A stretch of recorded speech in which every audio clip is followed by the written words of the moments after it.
Tu veux savoir où les hôtels perdent parfois des dizaines de milliers d'euros sans que personne ne le voie? Quand on parle d'audit hôtelier, beaucoup pensent à la propreté, à la qualité ou encore à la conformité. Mais un vrai audit opérationnel révèle surtout des pertes de rentabilité invisibles. Et le plus dangereux, c'est qu'elles paraissent souvent normales. Premier exemple, l'organisation ménage. Quelques minutes perdues par chambre, ça semble insignifiant.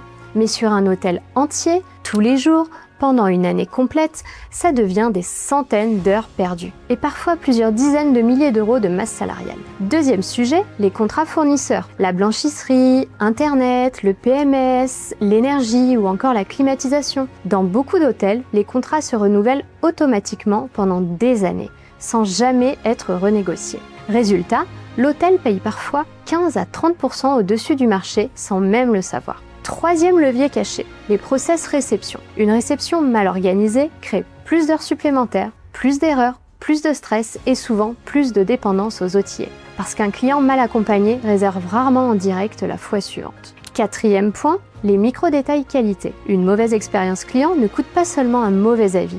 Elle dégrade progressivement la note moyenne, le taux de conversion, le prix moyen et la capacité à maintenir un positionnement premium. Quelques dixièmes perdus sur Booking peuvent déjà avoir un impact énorme sur la rentabilité d'un actif hôtelier.